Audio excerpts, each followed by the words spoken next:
ಕರ್ತನಲ್ಲಿ ಪ್ರೀತಿಯ ಆಸರ್ ಟಿವಿ ವೀಕ್ಷಕರೆಲ್ಲರಿಗೂ ಅಮೋಘ ಚರಿತ್ರೆ ಈ ಕಾರ್ಯಕ್ರಮಕ್ಕೆ ಯೇಸು ಕ್ರಿಸ್ತನ ನಾಮದಲ್ಲಿ ನಿಮ್ಮನ್ನು ಸ್ವಾಗತಿಸುವರಾಗಿದ್ದೇವೆ. ಪ್ರಿಯ ವೀಕ್ಷಕರೇ, ಯೇಸು ಕ್ರಿಸ್ತನ ಜೀವನ ಚರಿತ್ರೆಯನ್ನು ಈ ಒಂದು ಕಾರ್ಯಕ್ರಮದ ಮೂಲಕವಾಗಿ ನಾವು ಸವಿಸ್ತರವಾಗಿ ಕ್ರಮಬದ್ಧವಾಗಿ ನಾವು ಕಲಿತಾ ಇದ್ದೇವೆ. ಈಗಾಗಲೇ ಅನೇಕ ಸಂಚಿಕೆಗಳಲ್ಲಿ ಯೇಸು ಕ್ರಿಸ್ತನ ದೈವತ್ವದ ಕುರಿತಾಗಿ ಮತ್ತು ಆತನು ಮನುಷ್ಯನಾಗಿ ಬರುವಂಥ ಕಾಲಘಟ್ಟದ ಕುರಿತಾಗಿ ಯಾವಾಗ ಬಂದನು ಎಂಬುದಾಗಿ ಅದರ ಕುರಿತಾಗಿ ನಾವು ಮತ್ತು ಅದರೊಂದಿಗೆ ಚರಿತ್ರೆಯ ಮೂಲಗಳ ಕುರಿತಾಗಿ ನಾವು ಬಹಳಷ್ಟು ವಿಸ್ತಾರವಾಗಿ ನಾವು ಕಲಿತುಕೊಂಡೆವು. ನಾನು ಎನಿಸ್ತೇನೆ ನೀವು ನೋಡುವಂಥ ಈ ಕಾರ್ಯಕ್ರಮದಲ್ಲಿ ಅನೇಕ ವಿಷಯಗಳು ನೀವು ತಿಳ್ಕೊಳ್ಳಿಕ್ಕೆ ಸಾಧ್ಯವಾಗ್ತಾ ಇದೆ ಎಂಬುದಾಗಿ. ಇವತ್ತು ಕೂಡ ಕಲಿಯುವಿಕೆಯನ್ನು ನಾವು ಮುಂದುವರಿಸಲಿಕ್ಕಿದ್ದೇವೆ. ನಮ್ಮದಲ್ಲಿ ಕಲಿಸಿಕೊಡುವುದಕ್ಕಾಗಿ IPC ಸಭೆಯ ಟಿ ದಾಸರಹಳ್ಳಿಯಲ್ಲಿ ಸೇವೆ ಮಾಡುತ್ತಿರುವಂಥ ದೇವಸೇವಕರಾಗಿರುವಂಥ ಪಾಸ್ಟರ್ ಸಜಿ ವರ್ಗೀಸ್ ಅವರಿದ್ದಾರೆ. ಅವ್ರನ್ನ ಯೇಸು ಕ್ರಿಸ್ತನ ನಾಮದಲ್ಲಿ ನಾವು ಸ್ವಾಗತಿಸೋಣ. Pastor praise lord. ಪಾಸ್ಟರ್, ಈಗಾಗಲೇ ಕಳೆದ ಸಂಚಿಕೆಯಲ್ಲಿ ಯೇಸು ಕ್ರಿಸ್ತನ ಚರಿತ್ರೆಯ ಮೂಲಗಳಲ್ಲಿ ಆಧಾರಗಳನ್ನು ನೀವು ತೋರಿಸಿಕೊಟ್ಟಿದ್ದೀರ. ಹಾಗೆ ಈಗ ಯೇಸು ಕ್ರಿಸ್ತನ ಹುಟ್ಟುವಂಥ ಆ ಕಾಲಘಟ್ಟಕ್ಕೆ ಬರುವಾಗ ಆಗ ರೋಮನ ಸಾಮ್ರಾಜ್ಯ ಇತ್ತು. ರೋಮನ ಸಾಮ್ರಾಜ್ಯ ಇರುವಾಗ ಆ ಕಾಲಘಟ್ಟದ ಚರಿತ್ರೆಯ ಹಿನ್ನೆಲೆ ನೀವು ನಮಗೆ ಹೇಳ್ಬೋದು ಪಾಸ್ಟರ್? ಖಂಡಿತ. ನಾವು ಯೇಸು ಕ್ರಿಸ್ತನ ಜನನದ ಹತ್ತಿರದಲ್ಲಿ ಈಗ ಬಂದಿದ್ದೇವೆ. ಅಂದರೆ ಯೇಸು ಕ್ರಿಸ್ತನ ಮಾನವ ಅವತಾರ ಚರಿತ್ರೆ, ಆ ಚರಿತ್ರೆಗೆ ಪ್ರವೇಶಿಸುವುದಕ್ಕಿಂತ ಮುಂಚೆ ಅಂದಿನ ಕೆಲವು ಚಾರಿತ್ರಿಕ ಹಿನ್ನೆಲೆಗಳನ್ನು ಕಲಿಯುವುದು ಅಥವಾ ಕೇಳುವುದು ಬಹಳ ಉತ್ತಮ. ಯಾಕಂದರೆ ಆ ಕಾಲದ ರಾಜಕೀಯ ಧಾರ್ಮಿಕ ವ್ಯವಸ್ಥೆಗಳು ಯಾವ ರೀತಿಯಲ್ಲಿ ಇದ್ದವು ಎಂಬುದು ನಾವು ಕಲಿತುಕೊಂಡು ಯೇಸು ಕ್ರಿಸ್ತನ ಜನಕ್ಕೆ ಪ್ರವೇಶಿಸಿದರೆ ಇನ್ನು ನಮಗೆ ಸ್ಪಷ್ಟವಾಗಿ ಆ ಕಾಲಘಟ್ಟ ಹೇಗಿತ್ತು ಎಂಬುದಾಗಿ ಕಲೀಲಿಕ್ಕೆ ಸಾಧ್ಯ. ಅಂದರೆ ನಾನು ಈ ಸಂಚಿಕೆಯಲ್ಲಿ ಅಂದಿನ ಸಮಕಾಲೀನ ಲೋಕ ಹೇಗಿತ್ತು, ಅದರ ಧಾರ್ಮಿಕ ಇರ್ಬೋದು, ರಾಜಕೀಯ ಸನ್ನಿವೇಶಗಳು ಯಾವ ರೀತಿಯಲ್ಲಿ ಇತ್ತು ಎಂಬುದನ್ನು ಸ್ವಲ್ಪ ವಿಷಯವಾಗಿ ನಮಗೆ ನೋಡೋಣ.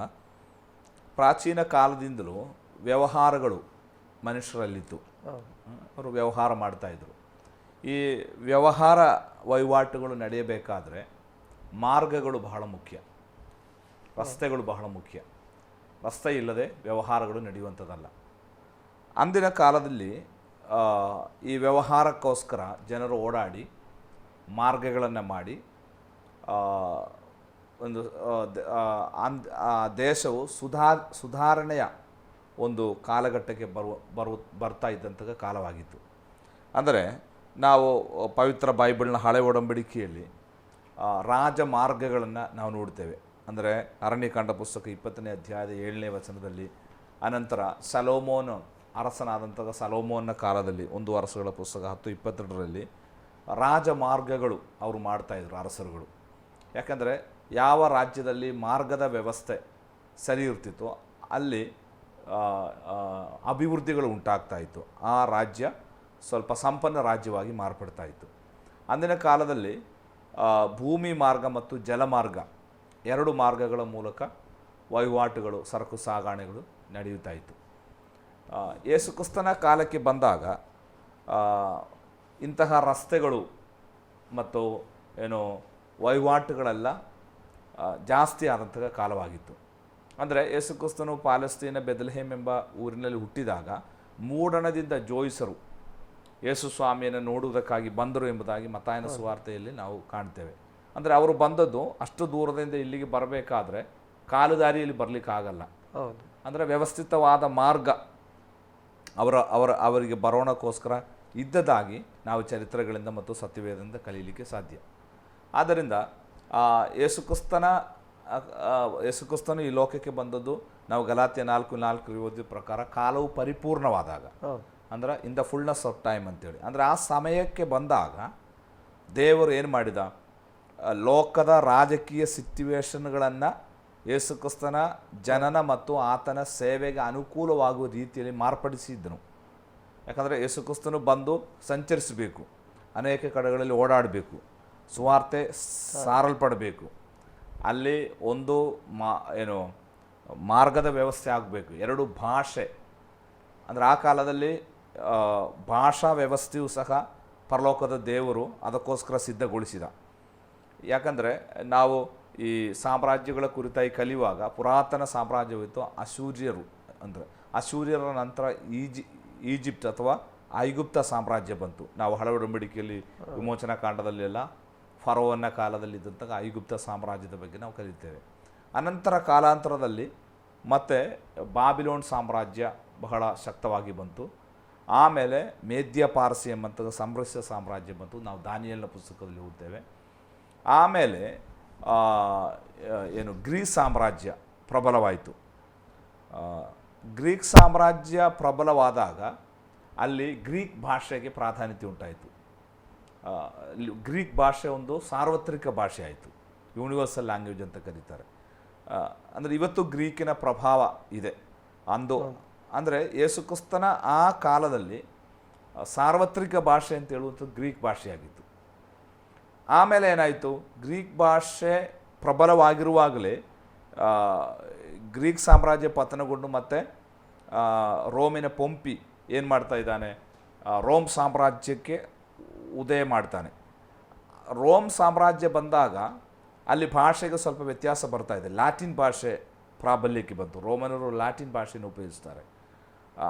ಲ್ಯಾಟಿನ್ ಭಾಷೆ, ಗ್ರೀಕ್ ಭಾಷೆ, ಆ ಸಮಯದಲ್ಲಿ ಇಬ್ರಿಯ ಭಾಷೆಯು ಸಹ ಪ್ರಬಲವಾಗಿತ್ತು.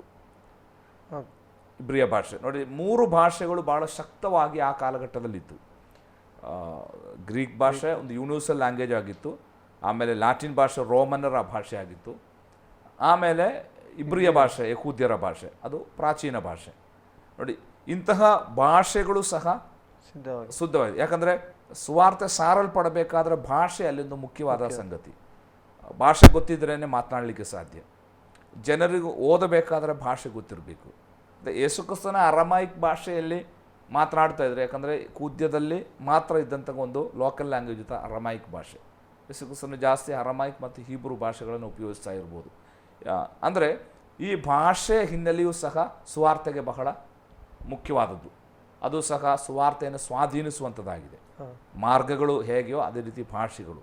ನೋಡಿ, ಈ ರೀತಿ ಕಾಲವು ಪರಿಪೂರ್ಣವಾದಾಗ ಅಂತ ಅಂದರೆ ದೇವರು ತನ್ನ ಮಗನನ್ನು ಈ ಭೂಮಿಗೆ ಕಳುಹಿಸಿ ಪರಲೋಕ ರಾಜ್ಯದ ಸುವಾರ್ತೆ ಲೋಕದ ಎಲ್ಲ ಮೂಲೆಗೂ ತಲುಪುವ ರೀತಿಯಲ್ಲಿ ಅದಕ್ಕೆ ಬೇಕಾದ ಮಾರ್ಗ, ಭಾಷೆ ಮತ್ತು ಇನ್ನಿತರ ಎಲ್ಲ ವ್ಯವಸ್ಥೆಗಳನ್ನು ಮಾಡಿ ದೇವರು ತನ್ನ ಮಗನನ್ನು ಈ ಲೋಕಕ್ಕೆ ಕಳಿಸಿಕೊಡ್ತಿರುವುದಾಗಿ ನಾವು ನೋಡ್ತಾ ಇದ್ದೇವೆ. ನಾವು ಸ್ವಲ್ಪ ಅಂದಿನ ಕಾಲಘಟ್ಟಕ್ಕೆ ಕರೆಯುವುದಾದರೆ BC ಬಿಫೋರ್ ಕ್ರೈಸ್ಟ್, BC 700ರಲ್ಲಿ ಯಹೂದ್ಯರು ಪರ್ಷಿಯಾಗೆ ಪ್ರವಾಸಿಗಳಾಗಿ ಹೋಗ್ತಾ ಇದ್ದಾರೆ. ನಾನು ಆ ಭಾಗವನ್ನು ಮತ್ತೊಮ್ಮೆ ವಿವರಿಸ್ತೇನೆ. ಅಂದರೆ ಪರ್ಷಿಯಾದಲ್ಲಿ ಅಂದು ಆರ್ಯರು ಜಾಸ್ತಿ ಇದ್ದಂಥ ಕಾಲವಾಗಿತ್ತು. ಆರ್ಯರು, ನಾವು ಸಮಾಜಶಾಸ್ತ್ರ ಕಲಿಯಬಹುದು, ಆರ್ಯರು ಮತ್ತು ದ್ರಾವಿಡರು ಅಂತ. ಅದರಲ್ಲಿ ಆರ್ಯರು, ಈ ಯಹೂದ್ಯರು ಆರ್ಯರೊಟ್ಟಿಗೆ ಅಲ್ಲಿ ಸಮ್ಮಿಶ್ರ ಒಂದು ಜನಾಂಗವಾಗಿ ಮಾರ್ಪಡ್ತಾ ಇದ್ದಾರೆ BC 700ಗಳಲ್ಲಿ. ಬಾಬಿಲೋನ್ ಪರ್ಷಿಯನ್ ಕಾಲಘಟ್ಟದಲ್ಲಿ, ಅಂದರೆ ಬಾಬಿಲೋನ್ನ ನಂತರ ಮೇದ್ಯ ಪಾರ್ಸಿ ಸಾಮ್ರಾಜ್ಯ, ಆ ಕಾಲಘಟ್ಟಗಳಲ್ಲಿ ಈ ಸಮ್ಮಿಶ್ರ ಜನಾಂಗ ಯಹೂದ್ಯ ಮತ್ತು ಪರ್ಷಿಯನ್ನರು ಒಳಗೊಂಡಂಥ ಈ ಸಮ್ಮಿಶ್ರ ಜನಾಂಗ ಬಹಳ ಬೆಳೆದು ಅವರು ಭಾರತದ ಪಂಜಾಬ್ ಮತ್ತು ಉತ್ತರ ಭಾರತದಲ್ಲೂ ಸಹ ಬಂದು ಅವರು ನೆಲೆಸಿದ್ದಾಗಿ ಚರಿತ್ರೆಗಾರರು ಹೇಳ್ತಾ ಇದ್ದಾರೆ. BC 44 ಅನಂತರ ಕಾಲಗಳ ನಂತರ BC 44 ಮಾರ್ಚ್ 14ರಂದು ಜೂಲಿಯಸ್ ಸೀಸರ್ ಕೊಲ್ಲಲ್ಪಡ್ತಾ ಇದ್ದಾನೆ. ಅಂದರೆ ರೋಮಿನ ಚಕ್ರವರ್ತಿಯ ಜೂಲಿಯಸ್ ಸೀಸರ್. ಆತನ ಕಾಲವಾಗಿ 7 ವರ್ಷದ ನಂತರ ಒಕ್ಟೋವಿಯಸ್ ಸೀಸರ್ ರೋಮಿನ ಚಕ್ರವರ್ತಿ ಆಗ್ತಾ ಇದ್ದಾನೆ. ಆ ಕಾಲಘಟ್ಟಕ್ಕೆ ಬಂದಾಗ ಲೋಕದ ಸಿಂಹಭಾಗ, ಅಂದರೆ ಲೋಕದ ಜನಸಂಖ್ಯೆಯಲ್ಲಿ ಸಿಂಹಭಾಗ, ಹೆಚ್ಚಿನ ಪಾಲು ಒಬ್ಬ ಅರಸನ ಆಳ್ವಿಕೆಗೆ ಬಂತು. ಅಂದರೆ ರೋಮನ್ ಸಾಮ್ರಾಜ್ಯ ಭಾಳ ಶಕ್ತವಾಗಿ ಪ್ರಬಲಗೊಂಡಿತು. ಆ ಕಾಲಘಟ್ಟದಲ್ಲಿ ರೋಮ್ ಮತ್ತು ಲ್ಯಾಟಿನ್ ಭಾಷೆಯ ಪ್ರಭಾವ ಲೋಕದಲ್ಲೆಲ್ಲ ಹಬ್ಬುವುದಕ್ಕೆ ಸಾಧ್ಯವಾಯಿತು. ಅಂದಿನ ಕಾಲದ ಒಂದು ವೈಶಿಷ್ಟ್ಯತೆ ಅಂತಂದರೆ ರೋಮಿನ ಚಕ್ರವರ್ತಿಗಳನ್ನು ದೇವರಾಗಿ ಎಲ್ಲರೂ ಒಪ್ಪಿಕೊಳ್ಳಬೇಕಾದ ಒಂದು ಸಾಮಾಜಿಕ ಸನ್ನಿವೇಶವಾಗಿತ್ತು. ಚಕ್ರವರ್ತಿಯ ಆರಾಧನೆ ಆ ಕಾಲಘಟ್ಟದಲ್ಲಿ ಆರಂಭಗೊಂಡದಾಗಿ ನಾವು ನೋಡ್ತಾ ಇದ್ದೇವೆ. ಅಂದರೆ ಸೀಸರನ್ನು ಕುರಿಯೋಸ್ ಅಂದರೆ ಲಾರ್ಡ್, ಕರ್ತನು ಎಂಬುದಾಗಿ ಒಪ್ಪಿಕೊಳ್ಳಬೇಕಿತ್ತು ಪ್ರತಿಯೊಬ್ಬ ಪ್ರಜೆಯು. ಅದಕ್ಕೆ ಅಪೊಸ್ತಲನಾದ ಪೌಲ್ ಹೇಳ್ತಾರೆ, ನಮಗೆ ಒಬ್ಬನೇ ಕರ್ತನು, ಯಾರು? ಯೇಸು ಕ್ರಿಸ್ತನು ಮಾತ್ರ.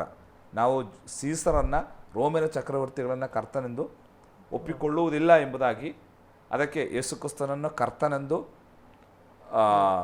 ಬಾಯಿಂದ ಅರಿಕೆ ಮಾಡಿ ಹೃದಯದಿಂದ ನಂಬಿದರೆ ನಿನಗೆ ರಕ್ಷಣೆ ಆಗುವುದೆಂಬುದಾಗಿ. ಯಾಕಂದರೆ ಅಂದಿನ ಕಾಲದಲ್ಲಿ ಚಕ್ರವರ್ತಿಗಳನ್ನು ದೇವರಾಗಿ ಕಂಡು ಪೂಜಿಸಬೇಕಾದ, ಚಕ್ರವರ್ತಿಗಳನ್ನು ದೇವರಾಗಿ ಬಹಿರಂಗವಾಗಿ ಒಪ್ಪಿಕೊಳ್ಳಬೇಕಾದಂಥ ಒಂದು ಕಾಲವಾಗಿತ್ತು. ಆ ಕಾಲದಲ್ಲಿ ಯೇಸುಕ್ರಿಸ್ತನೇ ದೇವರು, ನಿಜವಾದ ಕುರಿಯೋಸ್, ಕರ್ತನು ಯೇಸುವೆ ಎಂಬುದಾಗಿ ಹೇಳುವಂಥದ್ದು ಬಹಳ ಕಷ್ಟದ ಸಂಗತಿಯಾಗಿತ್ತು.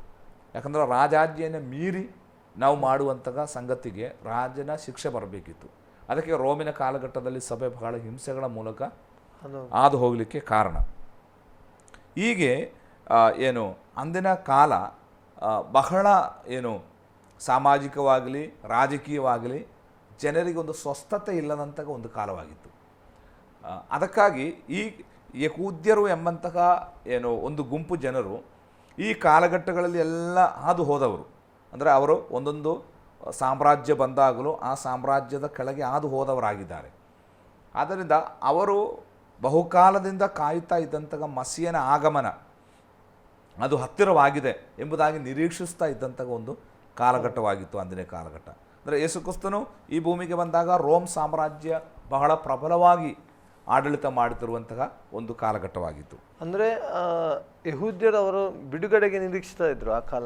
ಒಂದು ರಾಜಕೀಯ ಬಿಡುಗಡೆಗಾಗಿಯೂ ಸಹ ಅವರು ನಿರೀಕ್ಷಿಸಿದರು. ಯಾಕಂದರೆ ಅವರಿಗೆ ಗೊತ್ತು ಮಸಿಯನು ಅಂತ ಹೇಳಿದ್ರೆ ರಾಜನು. ಮಸಿಯನು ಎಂಬ ಇಬ್ರಿಯ ಪದದ ಅರ್ಥ ಅಭಿಷಕ್ತನು ಎಂಬುದಾಗಿ. ಅಂದರೆ ಅಭಿಷಕ್ತನು ಅಂತ ಅಂದರೆ ಏನು ರಾಜನೂ ಸಹ ಅವರ ಧಾರ್ಮಿಕ ನಾಯಕನಾಗಿ ಬಂದು ರೋಮಿನ ದಬ್ಬಾಳಿಕೆಯಿಂದ ಹಿಂಸೆಯಿಂದ ನಮ್ಮನ್ನು ಬಿಡಿಸಿ ಯಹೂದರಿಗೆ ಒಂದು ಸ್ವತಂತ್ರ ರಾಷ್ಟ್ರವನ್ನು ಸ್ಥಾಪಿಸುವ ಒಬ್ಬ ರಾಜಕೀಯ ನಾಯಕನಾಗಿಯೂ ಮಸೀಹನನ್ನು ಅವರು ಕಂಡಿದ್ದರು. ಅದಕ್ಕೋಸ್ಕರ ಅವರು ಹಂಬಲಿಕೆಯಿಂದ ಕಾಯುತ್ತಾ ಇದ್ದರು. ಅದಕ್ಕೆ ಯೇಸುಕ್ರಿಸ್ತನನ್ನು ಅವರು ಮಸೀಹನಾಗಿ ಅಂಗೀಕಾರ ಮಾಡದೇ ಇದ್ದರ ಅನೇಕ ಕಾರಣಗಳಿವೆ. ಸುಮ್ಮನೆ ಅಲ್ಲ ಅವರು ಯೇಸು ಸ್ವಾಮಿನ ತಿರಸ್ಕರಿಸಿದ್ದು. ಯಾಕಂದರೆ ಅವರ ಮನಸ್ಸಿನಲ್ಲಿ ಯಹೂದ್ಯರ ಅರಸನಾದವನೇ ಮಸೀಹನೇ ಎಂಬ ಒಂದು ಧೋರಣೆ ಇದೆ. ಅದನ್ನು ಡಿಲೀಟ್ ಮಾಡಲಿಕ್ಕೆ ಆಗಲ್ಲ. ಯಾಕಂದರೆ ಅವರು ನಿರೀಕ್ಷಿಸಿದ ಮಸೀಹನಾಗಿರಲಿಲ್ಲ ಯೇಸು. ಆದರೆ ಅವರಿಗೆ ಬೇಕಾದ ಮಸೀಹನಾಗಿತ್ತು. ಆದರೆ ಅವರು ನಿರೀಕ್ಷಿಸಿದ ರೀತಿಯಲ್ಲಿರುವ ಮಸೀಹನಾಗಿರಲಿಲ್ಲ ಯೇಸು. ಯಾಕಂದರೆ ಯೇಸು ಯಾವ ಅರಮನೆಯಲ್ಲಿ ಹುಟ್ಟಿ ಬರಲಿಲ್ಲ. ಯೇಸು ಸ್ವಾಮಿ ಹುಟ್ಟಿದ್ದು ಗೋದಲಿಯಲ್ಲಿ. ಅದರಿಂದ ಅವರ ನಿರೀಕ್ಷೆಯನ್ನು ತಲೆಗಳಿಗೆ ಮಾಡುವಂತಹ ಒಂದು ಆರಂಭವಾಗಿತ್ತು ಯೇಸುವಿಂದು. ಆದ್ದರಿಂದ ಯಹೂದ್ಯರಿಗೆ ಅದನ್ನು ಅಂಗೀಕರಿಸಲಿಕ್ಕೆ ಆಗ್ತಿರಲಿಲ್ಲ. ನಾನು ಹೇಳ್ತಾ ಬಂದದ್ದು ಅಂದಿನ ಚಾರಿತ್ರಿಕ ಮತ್ತು ರಾಜಕೀಯ ಸಾಮಾಜಿಕ ಹಿನ್ನೆಲೆಯನ್ನು ನಾವು ಕಲಿಯುವುದಾದರೆ ಎಲ್ಲರೂ ಒಂದು ಬಿಡುಗಡೆಗಾಗಿ ಆತೊರೆಯುವಂತಹ ಒಂದು ವಿಮೋಚನೆಗಾಗಿ ಬಯಸುವಂತಹ ಒಂದು ಕಾಲವಾಗಿತ್ತು. ರಾಜಕೀಯವಾಗಿ ಏನು ದಬ್ಬಾಳಿಕೆ ಮತ್ತು ರಾಜನನ್ನು ಚಕ್ರವರ್ತಿಗಳನ್ನು ದೇವರೆಂಬುದಾಗಿ ಪೂಜಿಸಬೇಕಾದ ಚಕ್ರವರ್ತಿಗಳ ದೊಡ್ಡ ವಿಗ್ರಹಗಳನ್ನು ಸ್ಥಾಪಿಸಿ ದೇವಾಲಯಗಳಲ್ಲಿ ಪ್ರತಿಷ್ಠಿಸಿ ಅವುಗಳನ್ನು ಆರಾಧಿಸಬೇಕಾದಂಥ ಒಂದು ಕಾಲವಾಗಿತ್ತು. ಆ ರೀತಿ ಜನರಿಗೆ ಸ್ವಾತಂತ್ರ್ಯವಿಲ್ಲದೆ ಏನು ಅವರು ಬಹಳ ಕುಂದಿ ಅವರಿಗಿರುವುದನ್ನು ಯಾವುದನ್ನು ಬಹಿರಂಗಪಡಿಸಲಿಕ್ಕಾಗದೆ ಎಲ್ಲ ಸ್ವಾತಂತ್ರ್ಯವನ್ನು ಚಕ್ರವರ್ತಿಗಳು ಕಸಿದುಕೊಂಡು, ಅದು ಮಾತಿನ ಸ್ವಾತಂತ್ರ್ಯವಾಗಲಿ ಏನಾದರೂ ಮಾಡಲಿಕ್ಕಾಗಲಿ ಯಾವುದೂ ಇಲ್ಲ. ಅದು ಮಾತ್ರವಲ್ಲ, ಅಂದು ಜನರಿಂದ ಅವರು ಸುಂಕ ವಸೂಲು ಮಾಡುತ್ತಿರುವ ಕಾಲವಾಗಿತ್ತು. ರೋಮ್ ಚಕ್ರವರ್ತಿಗೆ ಕಪ್ಪ ಕೊಡಬೇಕಿತ್ತು, ಸುಂಕ ಕೊಡಬೇಕಿತ್ತು. ಅದು ಅವನು ದುಡಿಯದೇ ಇರಲಿ, ಪ್ರತಿಯೊಬ್ಬರೂ ತಲೆದಂಡ ಕೊಡಬೇಕಿತ್ತು. ಈ ರೀತಿ ಧಾರ್ಮಿಕವಾಗಿ, ಆರ್ಥಿಕವಾಗಿ, ಸಾಮಾಜಿಕವಾಗಿ ಎಲ್ಲ ರೀತಿಯಲ್ಲೂ ಶೋಷಣೆಗೊಳಗಾದಂತಹ ಒಂದು ಕಾಲವಾಗಿತ್ತು. ಪ್ರತ್ಯೇಕವಾಗಿ ಯಹೂದ್ಯರಿಗೆ ಸಂಬಂಧಪಟ್ಟಂತೆ. ಅಂದರೆ ಅವರ ಧರ್ಮಶಾಸ್ತ್ರದ ಕೆಳಗೆ ಈ ರಾಜಕೀಯ ಸ್ಥಿತಿಯಲ್ಲಿ ಅವರಿಗೆ ನಿಲ್ಲಕ್ಕೆ ಆಗ್ತಿರಲಿಲ್ಲ. ಅವರು ಧರ್ಮಶಾಸ್ತ್ರವನ್ನು ಬಿಟ್ಟು ಹೊರಗೆ ಬರಬೇಕಿತ್ತು. ಧರ್ಮಶಾಸ್ತ್ರವನ್ನು ಒಬ್ಬನು ಪಾಲಿಸುವನಾದರೆ ಈ ಆಡಳಿತ ಕಾಲದಲ್ಲಿ ಅವನಿಗೆ ನಿಲ್ಲಕ್ಕೆ ಆಗ್ತಿರಲಿಲ್ಲ. ಅಂತಹ ಒಂದು ಶೋಷಣೆಯ ಕಾಲವಾಗಿತ್ತು. ಆ ಕಾಲದಲ್ಲಾಗಿದೆ ಯೇಸುಕ್ರಿಸ್ತನು ಮನುಷ್ಯನಾಗಿ ಈ ಲೋಕಕ್ಕೆ ಅವತರಿಸಿ ಬರುವಂಥದ್ದು. ಅದರಿಂದ ಅಂದಿನ ರಾಜಕೀಯ, ಸಾಮಾಜಿಕ, ಆರ್ಥಿಕ ಎಲ್ಲ ಸ್ಥಿತಿಗಳಲ್ಲೂ ಬಹಳ ಸಂಕಷ್ಟದ ಕಾಲ. ಇನ್ನು ಆರ್ಥಿಕವಾಗಿ ಹೇಳಬೇಕಾದ್ರೆ ಜನರೆಲ್ಲರೂ ಬಡತನ ಅನುಭವಿಸುವಂತಹ ಕಾಲ. ಸ್ಟಾರ್ವೇಷನ್ ಅಂದರೆ ಆಹಾರಕ್ಕಾಗಿ ಹುಡುಕಾಡುವಂತಹ ಕಾಲವಾಗಿತ್ತು. ನೋಡಿರಿ, ಅದಕ್ಕೆ ಯೇಸುಕ್ರಿಸ್ತನ 5 ರೊಟ್ಟಿ 2 ಮೀನಿನಿಂದ 5,000 ಮಂದಿಗೆ ಪೋಷಿಸಲಿಕ್ಕೆ ಇರುವ ಕಾರಣಗಳಲ್ಲಿ ಒಂದೇನು ಗೊತ್ತಾ? ಅಂದಿನ ಕಾಲದಲ್ಲಿ ಜನರಿಗೆ ಆಹಾರ ಇರಲಿಲ್ಲ. ಅದಕ್ಕೆ ಸ್ವಾಮಿ ಆ ಜನರನ್ನು ಕಂಡು ಕನಿಕರಪಟ್ಟನು ಅಂತ ಅಲ್ವಾ? ಅಷ್ಟು ಜನರು ಅಲ್ಲಿ ದೇವರ ವಾಕ್ಯ ಕೇಳಲಿಕ್ಕೆ ಬಂದಾಗ ಅವರಿಗಿನ್ನೂ ಹೋಗಿ ಮಾಡಿ ತಿನ್ನಲಿಕ್ಕೆ ಏನೂ ಇಲ್ಲ. ಅದನ್ನು ಕಂಡು ಯೇಸುಕ್ರಿಸ್ತನು ಅವರಿಗೆ ಆಹಾರವನ್ನು ಕೊಡ್ತಾ ಇದ್ದಾನೆ. ಅಂದರೆ ಆ ಸನ್ನಿವೇಶಗಳು ನಾವು ಕಲಿಯುವಾಗ ಬಹಳಷ್ಟು ಹೀನಾಯವಾಗಿ ಮನುಷ್ಯಕುಲ ಸೋಲಲ್ಪಟ್ಟಂತಹ ಒಂದು ಕಾಲಘಟ್ಟವಾಗಿತ್ತು. ಆ ಸಮಯದಲ್ಲಿ ಯೇಸು ಕ್ರಿಸ್ತನು ಮಾನವ ಅವತಾರನಾಗಿ ಈ ಭೂಮಿಗೆ ಬರ್ತಿರುವುದಾಗಿ ನಾವು ನೋಡ್ತಾ ಇದ್ದೇವೆ. ಪಾಸ್ಟರ್, ಇದು ರಾಜಕೀಯ ಅಥವಾ ಸಾಮಾಜಿಕ ಹಿನ್ನೆಲೆ ನೀವು ಹೇಳಿದ್ದೀರಾ, ಆರ್ಥಿಕ ಹಿನ್ನೆಲೆ, ಸಮಕಾಲೀನ ಯುಗ ಕಾಲದಲ್ಲಿ ಆಗುವಂಥದ್ದು. ಹಾಗೆ ಯಹೂದ್ಯರ ಹಿನ್ನೆಲೆ ಹೇಗಿತ್ತು ಪಾಸ್ಟರ್? ಅಂದರೆ ಆ ಕಾಲದಲ್ಲಿ ನಾನು ಹೇಳಿದೆ, ರೋಮಿನ ಆಡಳಿತದ ಕೆಳಗೆ ಯಹೂದ್ಯನು ವಿಧಿ ಇಲ್ಲದೆ ಅದನ್ನು ಅನುಸರಿಸಿ ಹೋಗಬೇಕಾದಂಥ ಒಂದು ಕಾಲಘಟ್ಟವಾಗಿತ್ತು. ಯಹೂದ್ಯರ ಚರಿತ್ರೆ ನಾವು ಸರಿಯಾಗಿ ಕಲಿಯುವುದಾದರೆ, ಮಾನವ ಚರಿತ್ರೆ ಎಂಬ ಚರಿತ್ರೆ ನಾಟಕದಲ್ಲಿ ಅತಿ ಪ್ರಧಾನವಾದಂತಹ ಒಂದು ಭಾಗ, ಕಥಾಭಾಗವನ್ನು ನಟನೆ ಮಾಡಲಿಕ್ಕೆ, ನಟಿಸುವುದಕ್ಕೆ ಕರೆಯಲ್ಪಟ್ಟವರಾಗಿದ್ದರು ಯಹೂದ್ಯರು ಅಂತ ನಮಗೆ ಹೇಳ್ಬೋದು. ಯಾಕಂದರೆ ಮಾನವ ಚರಿತ್ರೆ ನಾವು ಕಲಿಯುವುದಾದರೆ ಯಹೂದ್ಯರ ಪಾಲು ಅಲ್ಲಿ ಬಹಳ ದೊಡ್ಡದಿದೆ. ಅವರು ವಿಧಿ ಇಲ್ಲದೆ ಅನೇಕ ನ್ಯಾಯ ತೀರ್ಪುಗಳಲ್ಲಿ ಅಥವಾ ದೇವರ ಶಿಕ್ಷೆಗೆ ಗುರಿಯಾದದ್ದನ್ನು ನಾವು ಚರಿತ್ರೆಗಳಲ್ಲಿ ಕಲಿಯುತ್ತೇವೆ. ನಾವು ಇಸ್ರಾಯೇಲರ ಚರಿತ್ರೆಯನ್ನು ಅವಲೋಕಿಸುವುದಾದರೆ, ಆದಾಮನ ಮಗನು ಶೇತನ ವಂಶಸ್ಥನಾಗಿದ್ದಾನೆ ನೋಹನು 3 ಮಕ್ಕಳು. ಅದರಲ್ಲಿ ಶೇಮನಿಂದ ಶೇಮ್ಯರು ಹುಟ್ಟಿಕೊಳ್ತಾ ಇದ್ದಾರೆ. ಈ ಶೇಮರಾಗಿದ್ದಾರೆ ಮೆಸೊಪೊಟೋಮಿಯಾದಲ್ಲಿ ವಾಸವಾಗಿದ್ದವರು. ಈ ಮೆಸೊಪೊಟೋಮಿಯಾದ ಊರಿನಲ್ಲಿ ವಾಸವಾಗಿದ್ದಂತಹ ಒಬ್ಬ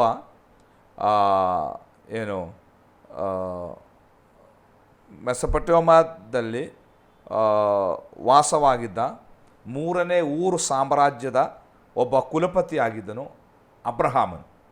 ಅಬ್ರಹಾಮನ ಚರಿತ್ರೆ BC 2160ರಿಂದ 1985 ತನಕ ನಾವು ಆ ಕಾಲಘಟ್ಟವನ್ನು ಕಲಿಯುತ್ತೇವೆ.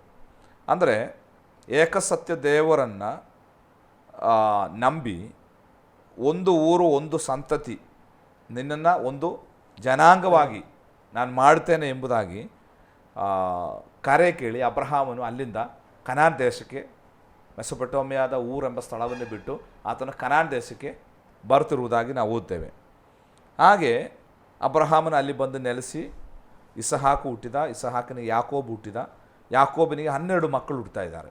ಹಾಗೆ ಆ 12 ಮಕ್ಕಳಿಂದ 12 ಕುಲಗಳು ಉತ್ಪತ್ತಿ ಆಗ್ತಾ ಇದೆ. ಹಾಗೆ ಇಸ್ರಾಯೇಲ್ ಎಂಬ ಒಂದು ರಾಷ್ಟ್ರ ಉತ್ಪತ್ತಿ ಆಗ್ತಾ ಇದೆ. ವಾಸ್ತವಿಕವಾಗಿ ಇಸ್ರಾಯೇಲ್ ಎಂಬ ರಾಷ್ಟ್ರ ಹುಟ್ಟುವುದಕ್ಕಿಂತ ಮುಂಚೆ 400 ವರ್ಷಗಳ ಕಾಲ ಗುಲಾಮತನಕ್ಕೆ ನಡೆಸಲ್ಪಟ್ಟಂತಹ ಒಂದು ಚರಿತ್ರೆ ಇಸ್ರಾಯೇಲಿಗಿದೆ. ಯಾಕಂದರೆ ಅಬ್ರಹಾಮನಿಗೆ ಹೇಳ್ತಾ ಇದ್ದಾನೆ, ನಿನ್ನ ಸಂತತಿ, ಇನ್ನೂ ಆ ಸಂತತಿ ಹುಟ್ಟಿಲ್ಲ, ಅದಕ್ಕಿಂತ ಮುಂಚೆನೇ ದೇವರು ಹೇಳಿದ ನಿನ್ನ ಸಂತತಿ ಎಷ್ಟು ವರ್ಷ? 400 ವರ್ಷ ಗುಲಾಮರಾಗಿರ್ತಾರೆ ಎಂಬುದಾಗಿ. ಅಂದರೆ BC 1441ರಿಂದ ಅವರು ಐಗುಪ್ತ ದೇಶಕ್ಕೆ ಪ್ರವಾಸಿಗಳಾಗಿ ಹೋಗ್ತಾ ಇದ್ದಾರೆ. ಆಮೇಲೆ ಅಲ್ಲಿ 430 ವರ್ಷ ಪ್ರವಾಸ ಕಾಲ ಅಥವಾ ಗುಲಾಮತನವನ್ನು ಪೂರೈಸಿ ಮೋಶೆ ಎಂಬ ನಾಯಕತ್ವದ ಮೂಲಕ ಅವರು ಅಲ್ಲಿಂದ ಹೊರಡ್ತಾ ಇದ್ದಾರೆ. ಅವರು ಸೀನಾಯಿ ಪರ್ವತಕ್ಕೆ ಬಂದು ಅಲ್ಲಿ ಮೋಶೆ ಮೂಲಕ ಧರ್ಮಶಾಸ್ತ್ರ ಅವರಿಗೆ ಕೊಡಲ್ಪಟ್ಟಿದ್ದು. ಆಮೇಲೆ 40 ವರ್ಷಗಳ ದೀರ್ಘ ಪ್ರಯಾಣದ ನಂತರ ಅವರು ವಾಗ್ದಾನದ ದೇಶಕ್ಕೆ, ಅವರ ಹಳೆಯ ಕನಾನಿಗೆ ಬರ್ತಾ ಇದ್ದಾರೆ. ಅಲ್ಲಿ ಯೆಹೋಶುವ ಎಂಬ ನಾಯಕನ ಮೂಲಕ ಅವರು ಆ ರಾಜ್ಯದ ಅರಸರುಗಳನ್ನೆಲ್ಲ ಅಧೀನಪಡಿಸಿ ಆ ರಾಜ್ಯವನ್ನು ಅವರು ಸ್ಥಾಪನೆ ಮಾಡ್ತಾ ಇದ್ದಾರೆ. ಆಮೇಲೆ ನಾವು ಮುಂದಕ್ಕೆ ಅವರ ಚರಿತ್ರೆ ಕಲಿಯುವಾಗ BC 1025ರಲ್ಲಿ ಬೆನ್ಯಾಮೀನ್ ಗೋತ್ರದವನಾದ ಕೀಷನ ಮಗನಾದ ಶೌಲನು ಮೊದಲನೇ ಅರಸನಾಗ್ತಾ ಇದ್ದಾನೆ. ದೇವರು ಹೇಳಿದ, ನಾನೇ ನಿಮಗೆ ಅರಸನಾಗಿರ್ತೇನೆ ಅಂತ. ಆದರೆ ಅವರು ಒಪ್ಪಲಿಲ್ಲ. ಅವರು ಹೇಳಿದರು, ಅಕ್ಕಪಕ್ಕದ ರಾಜ್ಯಗಳಲ್ಲೆಲ್ಲ ಅರಸರು ಇರುವುದರಿಂದ ನಮಗೂ ಒಬ್ಬ ಅರಸನ ಬೇಕು. ಹಾಗೆ BC 1025ರಲ್ಲಿ ಮೊದಲನೇ ಅರಸನಾದ ಶೌಲನು ಬರ್ತಾ ಇದ್ದಾನೆ. ಆಮೇಲೆ ದಾವೀದನು, ಆಮೇಲೆ ಶಲೋಮೋನನ ಕಾಲದಲ್ಲಿ ಇಸ್ರಾಯೇಲ್ ಎಂಬ ರಾಷ್ಟ್ರ 2 ಭಾಗವಾಗಿ ವಿಂಗಡಿಸಲ್ಪಡ್ತು ಅಲ್ವಾ, ಉತ್ತರ ಭಾಗ ಮತ್ತು ದಕ್ಷಿಣ ಭಾಗ ಅಂತೇಳಿ. ಅಂದರೆ ಶೇಕೆಮ್ ರಾಜಧಾನಿಯಾಗಿ ಇಸ್ರಾಯೇಲ್ 10 ಕುಲಗಳನ್ನು ಇಸ್ರಾಯೇಲ್ ಎಂಬುದಾಗಿ ಕರೆಸಿಕೊಂಡರು.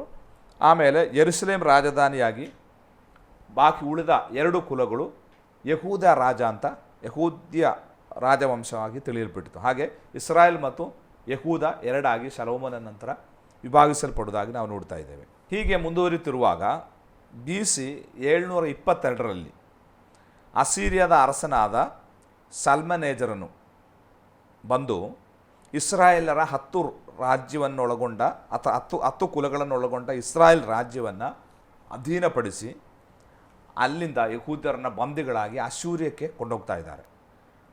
ಈ ಯಹೂದ್ಯರನ್ನ ಇಸ್ರಾಯೇಲರನ್ನ ಆತನು ಸೆರೆಯಾಗಿ ಕೂಡ್ಕೊಂಡ. ಅಲ್ಲಿದ್ದಂತಹ ಅಶ್ಶೂರ್ಯರನ್ನು ಅವನು ಇಲ್ಲಿಗೆ ತೆಗೆದುಕೊಂಡು ಬಂದು ಇಲ್ಲಿ ಅವರನ್ನು ವಾಸ ಮಾಡಿಸಿದರು. ಹಾಗೆ ಇಸ್ರಾಯೇಲ್ ಎಂಬಂತಹ ಈ 10 ಕುಲಗಳು ಅಶ್ಶೂರ್ಯರಲ್ಲಿ ಸಮ್ಮಿಶ್ರವಾಗಿ ಹೋಯಿತು. ಅವರಿಗೆ ಸ್ವಂತ ರಾಜ್ಯವೇ ನಷ್ಟವಾಯಿತು. ಇದು ಬಹಳಷ್ಟು ವರ್ಷಗಳು ಮುಂದುವರಿಯಿತು. ಆಗಿರುವಾಗ ಯಹೂದ ಎಂಬ 2 ಕುಲಗಳನ್ನು ಒಳಗೊಂಡ ಯಹೂದ ರಾಜ ಅಸ್ತಿತ್ವದಲ್ಲಿತ್ತು. ಈ ಇಸ್ರಾಯೇಲಿಗೆ ಆದಂತಹ ಅತಪತನವನ್ನು ನೋಡಿ ಯಹೂದ ಮಾನಸಾಂತರ ಪಡಬೇಕಿತ್ತು. ನಮ್ಮನ್ನು ದೇವರು ಗುಲಾಮತನಕ್ಕೆ ನಡೆಸ್ತಾನೆ ಎಂಬುದಾಗಿ ತಿಳಿಬೇಕಿತ್ತು. ಆದರೆ ಇಸ್ರಾಯೇಲಿಗೆ ಆದ ಅತಪತನವನ್ನು ನೋಡಿ ಯಹೂದ ಮಾನಸಾಂತರ ಪಡದೇ ಇದ್ದದ್ದರಿಂದ ದೇವರು ಏನು ಮಾಡಿದ? ದೇವರು ಬಾಬಿಲೋನಿನ ಅರಸನಾದಂತಹ ನೆಬೂಕದ್ನೆಚ್ಚರನನ್ನು ಈ ಯಹೂದಕ್ಕೆ ಬರಮಾಡಿ, ಅಂದರೆ BC 586ರಲ್ಲಿ ಬಾಬಿಲೋನಿನ ಅಂದಿನ ಚಕ್ರವರ್ತಿ ಅಂತ ನೆಬೂಕದ್ನೆಚ್ಚರನು ಈ 2 ಕುಲದವನ್ನು ಅಥವಾ ಯಹೂದವನ್ನು ಬಾಬೇಲಿಗೆ ಸೆರೆಯಾಗಿ ತೆಗೆದುಕೊಂಡು ಹೋಗ್ತಾ ಇದ್ದಾನೆ. ಹಾಗೆ ಸೆರೆಯಾದ ಹೋದವರಲ್ಲಿ ದಾನಿಯೇಲನು, ಶದ್ರಕ್, ಮೇಷಕ್, ಅಬೇದ್ನೆಗೋ ಮುಂತಾದವರೆಲ್ಲ ಇದ್ದದ್ದಾಗಿ ನಾವು ನೋಡುತ್ತೇವೆ. ಆಮೇಲೆ ಈ 2 ಕುಲಗಳು ಅಂದರೆ 2 ರಾಜ್ಯಗಳು ಇಸ್ರಾಯೇಲ್ ಮತ್ತು ಯಹೂದ 2 ಈಗ ದಾಸತ್ವಕ್ಕೆ ಗುಲಾಮತನಕ್ಕೆ ಹೋಯಿತು. ಇವರ ದಾಸತ್ವ 70 ವರ್ಷಗಳಿಗೆ ಮೀಸಲಾಗಿತ್ತು. ಯೆರೆಮೀಯನ ಪ್ರವಾದನ ಗ್ರಂಥದಲ್ಲಿ ಇದೆ. ಅದು ಯಹೂದದ ಗುಲಾಮತನ ಬಾಬಿಲೋನ್ ಎಂಬ ರಾಜ್ಯದಲ್ಲಿ 70 ವರ್ಷ. BC 539ರಲ್ಲಿ ಮೇದ್ಯದ ಅರಸನಾದಂತಹ ಸೈರಸ್ ಅಥವಾ ಕೋರೇಷನ್ ಇಸ್ರಾಯೇಲರಿಗೆ ತಮ್ಮ ಸ್ವದೇಶಕ್ಕೆ ಹಿಂತಿರುಗಿ ಹೋಗಬಹುದು ಎಂಬುದಾಗಿ ಆತನು ರಾಜಾಜ್ಞೆಯನ್ನು ಹೊರಡಿಸ್ತಾ ಇದ್ದಾನೆ. ಹಾಗೆ BC 539ರಲ್ಲಿ ಇಸ್ರಾಯೇಲರು 3 ಹಂತವಾಗಿ ಯಹೂದ್ಯರು 3 ಹಂತವಾಗಿ ಇಸ್ರಾಯೇಲಿಗೆ ಅವರು ತಿರುಗಿ ಬರ್ತಾ ಇದ್ದಾರೆ. ಮೊದಲು ಅವರು ಯೆರೂಸಲೇಮ್ ದೇವಾಲಯ ಕಟ್ತಾ ಇದ್ದಾರೆ. ಆಮೇಲೆ ನೆಹಮ್ಯನ ನೇತೃತ್ವದಲ್ಲಿ ಪೌಳಿಗೋಡೆ ಕಟ್ತಾ ಇದ್ದಾನೆ. ಎಸ್ರನ ನೇತೃತ್ವದಿಂದ ಆತ್ಮಿಕ ನವೋತ್ಥಾನ ಅಲ್ಲಿ ಸಂಭವಿಸ್ತಾ ಇದೆ. BC 332ರಲ್ಲಿ ಅಲೆಕ್ಸಾಂಡರ್ ಚಕ್ರವರ್ತಿ ಏನು ಮಾಡ್ತಾ ಇದ್ದಾನೆ? ದಾರ್ಯಾವೇಶನನ್ನು ಕೊಂದು, ಅಂದರೆ ಮೇದ್ಯರ ಅರಸನಾದ ದಾರ್ಯಾವೇಶನನ್ನು ಕೊಂದು ಗ್ರೀಕ್ ಸಾಮ್ರಾಜ್ಯಕ್ಕೆ ಸ್ಥಾಪನೆ ಮಾಡ್ತಾ ಇದ್ದಾನೆ ಅಲೆಕ್ಸಾಂಡರ್ ಚಕ್ರವರ್ತಿ. BC 315ರಲ್ಲಿ ಗ್ರೀಸ್ 4 ಭಾಗವಾಗಿ ವಿಭಾಗಿಸಲ್ಪಟ್ಟಿತು. ಹಾಗೆ ಯಹೂದ್ಯವು ಈಜಿಪ್ಟಿನ ಟೋಳಮಿಯ ಅಧಿಕಾರಕ್ಕೆ ಬಂತು. ಈತನ ಕಾಲದಲ್ಲಿ ಅಂದರೆ BC 285-247 ಕಾಲಘಟ್ಟದಲ್ಲಿ ಟೋಳಮಿ ಗ್ರೀಸನ್ನು ಆಳ್ವಿಕೆ ಮಾಡುತ್ತಿರುವಂತಹ ಕಾಲಘಟ್ಟದಲ್ಲಿ ಹಳೆ ಒಡಂಬಡಿಕೆ ಎಂಬ ಪುಸ್ತಕವನ್ನು ಗ್ರೀಕ್ ಭಾಷೆಗೆ ಅವರು ಭಾಷಾಂತರಗೊಳಿಸ್ತಾ ಇದ್ದಾರೆ. ಅದನ್ನು ಸೆಪ್ಟಿವರ್ಜೆಂಟ್ ಭಾಷಾಂತರ ಅಂತ ನಾವು ಕರೀತೇವೆ. ಅದು ಈ BC 285 ಟೋಳಮಿ ಗ್ರೀಸನ್ನು ಆಳ್ವಿಕೆ ಮಾಡುವ ಕಾಲದಲ್ಲಿ, ಅಂದರೆ ಗ್ರೀಕ್ ಭಾಷೆ ಬಹಳ ಪ್ರಬಲವಾಗಿತ್ತು.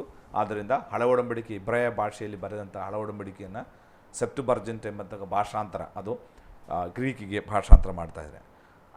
ಇದಾದ ನಂತರ ರೋಮ್ ಗ್ರೀಕ್ಸ್ ಅಧಪತನಗೊಳ್ತಾ ಇದೆ, ಗ್ರೀಕ್ ಸಾಮ್ರಾಜ್ಯ. ಆಮೇಲೆ ರೋಮ್ ಸಾಮ್ರಾಜ್ಯ ಆಳ್ಲಿಕ್ಕೆ ಬಂದು BC 63ರಲ್ಲಿ ರೋಮಿನ ಅಧಿಪತಿಯಾದ ಪೊಂಪಿ ಸಿರಿಯಾದ ಅಂತ್ಯೋಕಸ್ 3ನೇವನನ್ನು ಸೋಲಿಸಿ ರೋಮ್ಗೆ ಅಸ್ಥಿವಾರ ಆಗ್ತಾ ಇದ್ದಾನೆ. ಆಮೇಲೆ ಜೂಲಿಯಸ್ ಸೀಸರ್ ಮುಂತಾದಂತಹ ಚಕ್ರವರ್ತಿಗಳು ಬಂದು ರೋಮನ್ನು ಉದ್ಧಾರಣೆ ಮಾಡ್ತಾ ಇದ್ದಾರೆ.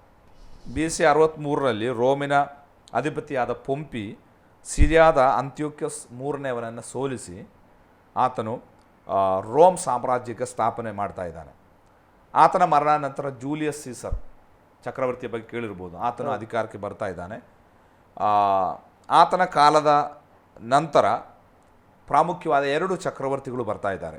ಆ ಕಾಲಘಟ್ಟದಲ್ಲಿ ಯೇಸು ಕ್ರಿಸ್ತನು ಜನಿಸಿದ್ದು. ಅಂದರೆ ಒಂದು ಔಗಸ್ತ್ಯ, ಒಕ್ಟೋವಿಯನ್ ಎಂಬುದಾಗಿ ನಾವು ಇಂಗ್ಲೀಷಲ್ಲಿ ಕರೀತೇವೆ. ಔಗಸ್ತ್ಯ ಚಕ್ರವರ್ತಿ BC 27ರಿಂದ AD 14 ತನಕ ಇರುವ ಕಾಲಘಟ್ಟದಲ್ಲಿ ಈ ಔಗಸ್ತ್ಯ ಚಕ್ರವರ್ತಿ ಇದ್ದ. ಅವನ ಬಗ್ಗೆ ಲೂಕನ ಸುವಾರ್ತೆ 2ನೇ ಅಧ್ಯಾಯ 1ನೇ ವಚನದಲ್ಲಿ ಬರೆಯಲ್ಪಟ್ಟಿದೆ.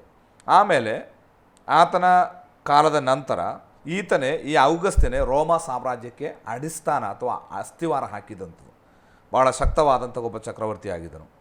ಆತನೇ ಈ ರೋಮ್ ಸಾಮ್ರಾಜ್ಯವನ್ನು 40 ಪ್ರೊವಿಷನ್ಗಳಾಗಿ ಅಥವಾ 40 ಭಾಗವಾಗಿ ವಿಂಗಡಿಸಿ ಅದಕ್ಕೆ ಗವರ್ನರ್ಗಳನ್ನು ನೇಮಕ ಮಾಡ್ತಾ ಇದ್ದಾನೆ.